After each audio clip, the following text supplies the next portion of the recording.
These worms are literally eating their way out of this plastic bag. But not only can they eat it, it's actually good for the planet. So if they can biodegrade plastic, could they be the answer to our planet's massive plastic problem? Biology has found a way to some extent to deal with this. Because the latest science on this is mind-blowing. Not only might we make plastic biodegradable, we might even one day be eating vanilla ice cream from recycled plastic and E. coli.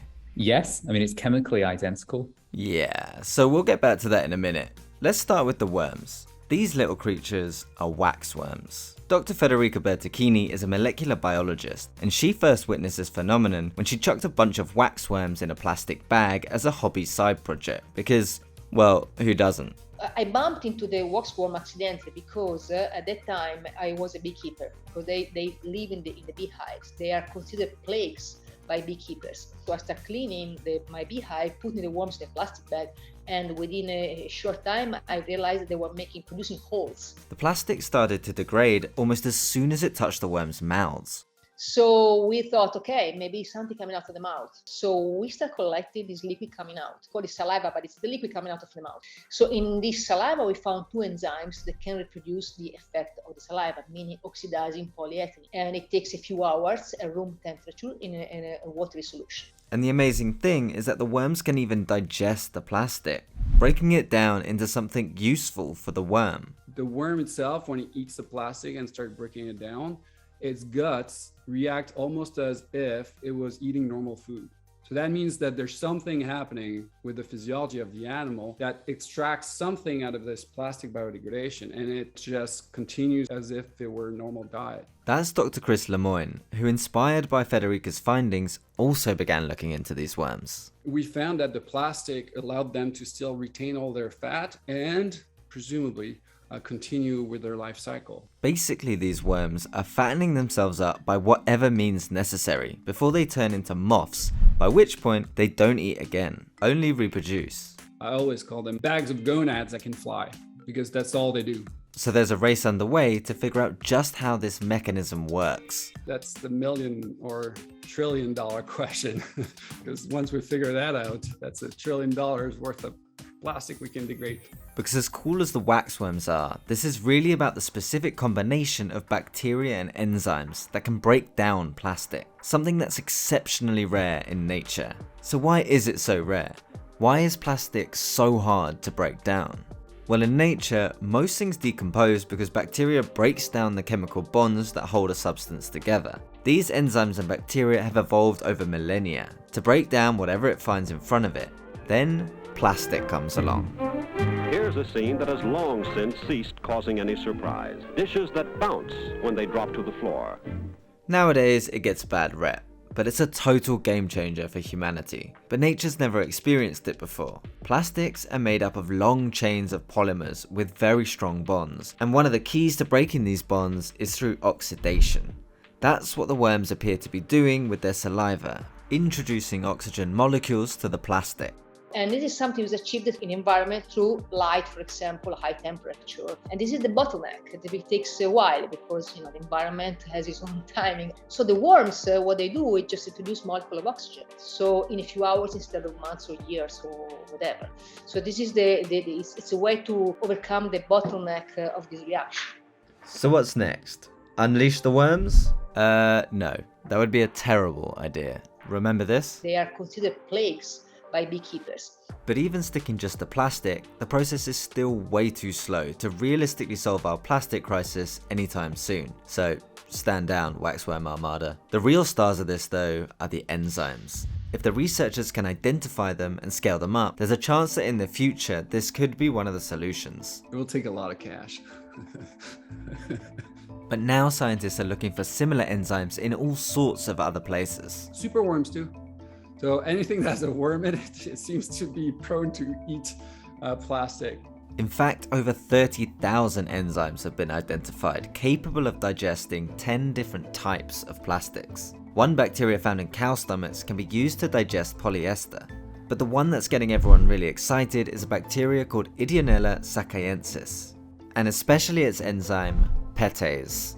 Plastics waste in general, but more specifically PT, has infiltrated our environment. And Biology has found a way to some extent to deal with this over time. There was a discovery outside of Japan where they had found that microbes began to colonize on parts of a water bottle. Cells were actually living and maybe even surviving off the carbon within that plastic. We can take this enzyme out of the cell and we can begin to engineer that enzyme even further to be able to have better activity directly on plastic waste. PET plastic that would take centuries to break down in nature, PETes can break down in a matter of days. But it doesn't solve our plastic problem. Not yet, anyway. To have any real impact at scale, we need to turbocharge how quickly it works. And that's exactly what Hal's team has done.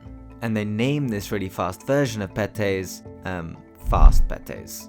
They did this using AI, essentially by using a vast database of all known enzymes in the natural world and then running simulations about which combinations and mutations would speed up the process, kind of like a form of computerized accelerated evolution. Machine learning approach really it's rapid evolution to some extent on there, but at the same time, it's guided by observation. We saw that this enzyme was not very stable overall, and used a machine learning type of approach to figure out which point mutations would make this enzyme more stable, and found a couple of mutations that really both increased the stability significantly, but then also gave rise to a significant increase in the activity of this enzyme on plastic. This cutting-edge technology opens up a whole new frontier of scientific possibility, and the team aren't done yet. Thinking about trying to clean up plastic that's actually in the environment. Those applications don't have the benefit of being able to control the temperature and pH very well. So having an enzyme that ultimately is flexible enough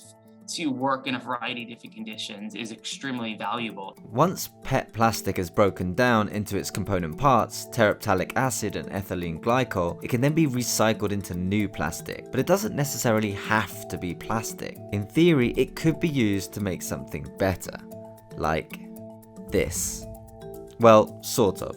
Because a team of scientists in Edinburgh have found a way to turn plastic into vanillin. That's the central ingredient in vanilla, and they did it using E. coli. Sounds delicious. For me, and for anyone who's thinking about a nice vanilla ice cream, what are we not understanding about that? We get asked this question a lot. Yes, I mean, it's chemically identical. Okay, forgive me if the next part ruins vanilla for you. So vanillin is a compound that's derived from oil that we pump out of the ground. It's the same feedstock that we use to make petrol that we use in our cars. So we, in essence, took one of those enzymes that had been reported to do the initial depolymerization, and then took the mixture of terephthalic acid and ethylene glycol that you get from that, and simply just fed it to our E. coli. But the way that I think about it is, yes, this compound's coming from plastic waste, and yes, it's coming from a bacteria, but I think we as a society are okay with eating food that has oil in it, the vanillin derived from oil. So why wouldn't we be okay with having a bacterium produce that for us? Now, these guys aren't really trying to sell you vanilla ice cream. They're more interested in upcycling recycled plastic. There's recycling plastics into more plastics, and then there's upcycling plastics into other compounds. The issues at the moment currently with that approach is that when you subsequently recycle plastic into other plastics, the value of that plastic and the quality of that plastic actually diminishes. So you enter into this downcycling approach that does solve the problem in the short term, but it ultimately generates the same waste. What we think is quite interesting about upcycling plastic is you re-enter that carbon back into the chemicals economy as something that's higher value. Vanillin is not the only product that we can make from PET plastic. The molecules that you get when you depolymerize PET are actually intermediates en route to a huge number of industrial products that we rely on nowadays. One of the most interesting ones that we're focusing on right now is pharmaceutical intermediates. You can take PET plastic waste and turn it into pharmaceutical compounds. So taking something that's actually damaging the environment and turn it into a source of human medicine. So medication, other flavoring compounds, materials for your clothing, cosmetics. It's quite staggering. I think this is only really the beginning of what could be possible in the area of plastics upcycling. I think that very much is the case. So worms themselves aren't going to eat all our troubles away, but the science going on around this is genuinely exciting, and it's all thanks to nature for providing the inspiration. Imagine your dystopian future. A couple of overturned cars, crops can't grow, swarms of robots are the only signs of life. Pretty textbook Apocalypse 101, except What if it's not? What if those robots could be part of the solution to prevent global catastrophe? Robot bees. It's almost impossible to overstate the role that bees, actual bees, play in our world today. Nearly 75% of leading crops depend on animal pollination. Without them, we really would be heading for disaster. But bees have been in trouble for decades, mostly thanks to a toxic mix of habitat loss, pesticides, climate change, and disease. The beekeepers across the United States have lost 45% of honeybee colonies only between April 2020 and April 2021. That's insane. Honeybees are responsible for the 1/3 of the crop we actually eat, right? So it's a big problem.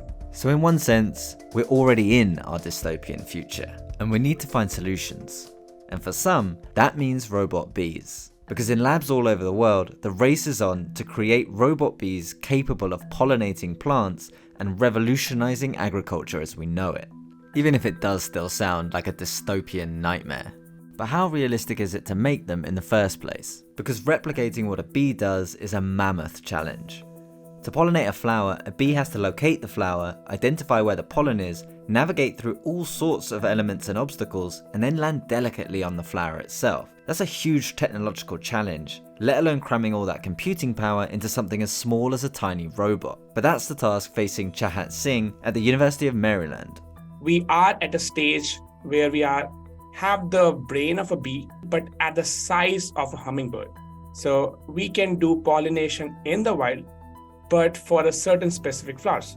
But what we want is to do pollination for all the flowers in the world, right? And generally, sunflower is like one of the biggest flowers that we can find. So if you want to pollinate the flowers, which are very small, we have to build something which is as small as a honeybee, which is probably gonna be like 1/100th of the size. Also taking on this robot bee challenge is Dr. Kevin Chen at MIT. If I look at the flower, it's just probably about a couple of centimeters. So I have to have very good precision for the robot to approach a flower, gently land on the flower, and with very careful control so that it doesn't fall off. So trying to land on flower, approach a flower is very challenging control problem, but that's something we are actively solving right now. But the latest robot bees are already capable of some impressive feats. They can fly in all directions, detect and avoid predators, flip 360 degrees, well, sometimes, and they can already identify specific flowers to pollinate.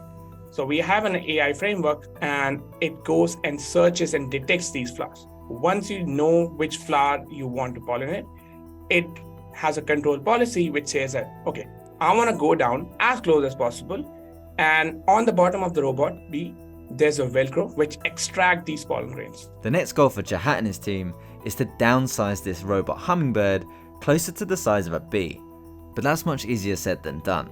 Everything is a trade-off between computer power and size. And the major obstacle facing all robot bee pioneers is battery power on something so tiny. These drones currently have a battery life of about 5 to 7 minutes because of the current state of batteries we have.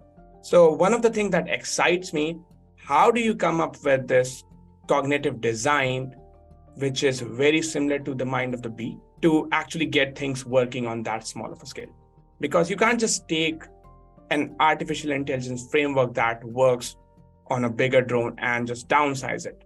Near future, I would say, I would definitely see the bees will be needed to work indoors, in which they will be tethered to a power supply. Thinking about deploying a lot of them in the wild and having them pollinate really requires us to solve the energy or the power challenge first. So if you're really trying to either build more efficient bees, but also waiting for the next breakthrough in battery technology that allows us to have bees, artificial bees that can fly for a much longer time. But Chahat and his team do have an ingenious solution in the meantime. They're working on an autonomous robo-bee hive, where a massive robot mothership of a drone can fly to a tree, attach, and then deploy its smaller robo-bee babies out to pollinate. It's easier for the mother bee hive to detect these tree branches because it has the entire depth maps that you see in most of the self-driving cars, right? So it goes and autonomously attaches or latches on, and the mother bee commands these smaller bees. You find, you pollinate, and you come back to the bee. And these entire pipeline is autonomous, right? So if you have a field of about 1,000 flowers, we would need about 8 to 10 small robo bees, which can go around the field and pollinate 1,000 flowers in about 5 to 7 minutes. But if the goal is essentially robotic pollination, and the intricacies of both flight and power are proving so difficult, do we really need them to fly at all? That's what researcher Yu Gu is looking at with his team at West Virginia University. He's developing a ground-based robot that can pollinate flowers as they go up and down the aisle of an indoor farm. What we're doing is more like human pollinating, hand pollinating cucumbers in a garden. So if all goes as planned, with the extra computing power that something like this would bring, there's way more that you might be able to do than just pollinate. Yu Gu's robots would be able to monitor the plants at the same time and send back reams more data to make farming more efficient and deliver bigger yields. The ability to pollinate is also the ability to support many other tasks. So robots in some form are definitely part of the future of farming. But let's go back to the robot bees. Say all goes perfectly well. We resolve the battery power problem. Robot bees are now capable of pollinating fields worth of crops at a time. But swarms of tiny robots that could fly anywhere, record information undetected, and be controlled remotely, what could possibly go wrong with that? Apart from it literally being a Black Mirror episode. If, say, I'm an evil scientist, I want to do spying on people. From a serious scientist perspective, if I really want to do that evil thing, I probably wouldn't take RoboBee as my first candidate to do those. If I build a rotary vehicle, the aerodynamic efficiency is much higher than flapping wing. Given the current engineering constraint, I probably build a smaller quadrotor. So basically, there's better ways to spy on us. Great. Everything that the bee sees or anything that it sends is computed on the bee itself. And it's not sending these information to any other source and not relying on any other source to do this computation. That stops the risk of the hacking of these tiny drones. Marginally satisfying, although still relying on a fair bit of trust there. But personal security is not the only concern that people have raised. For a start, ecological waste and damage could be another unintended consequence. But it seems to me a bit of a flawed solution. They're going to break down, they're going to need maintaining, there's the risk of them being hacked into. Probably a much cheaper solution would be to look after real insects. We are the reason they're declining, and we could use fewer pesticides, leave a little more habitat for them. We often overlook the really obvious simple solution and instead try to invent some really complicated technological fix. There's certainly no replacement for actual bees. It's estimated that nearly 600 billion worth of global crops depend on pollinators such as bees to grow. They're absolutely essential to global food production, and saving them from collapse has to be a priority. But when it comes to robot bees, it's not exactly an either-or scenario, as the researchers are keen to stress. We have no intention of replacing bees. We are looking for a solution which could aid or help honeybees. I think, trying to build robotic prototypes of smaller insects help us to understand insects, and it can be beneficial for the biologists as well. Evolution has like 3.8 billion years of research and development. We should definitely learn from them. There are also other pollination scenarios where bees don't even exist in the first place, like here. We're also thinking about if you want to do assisted agriculture experiment in space. In those cases, of course, now we are using humans, right? The astronaut will be doing the pollination, etc. But hopefully we can automate that process in the longer term. But it's not only about pollination for these robot bees. The researchers also dream of other exciting real-world applications. The scenario that I want to give is, for example, there is an earthquake and the building collapsed, and there are people who are trapped inside. What microscale robot can be very useful to search for how many people are trapped and where are those people trapped. And beyond search and rescue, they can also help us avoid other doomsday scenarios by going where humans struggle to reach, like inspecting weak spots in bridges or helping escape a nuclear meltdown. These tiny little bee drones, they can go near the surface of these power plants and they can look for the cracks, and they can scan the entire thing to understand, okay, is there anything that needs to be repaired before we start this operation? So while swarms of robot bees might still be decades away, if they happen at all, it's clear that the technology is advancing rapidly. And although it's tempting to pitch bees against robot bees in some Hunger Games style winner takes all, that's not really the case. Actual bees are the real deal and need protecting. But robot bees may well have a part to play.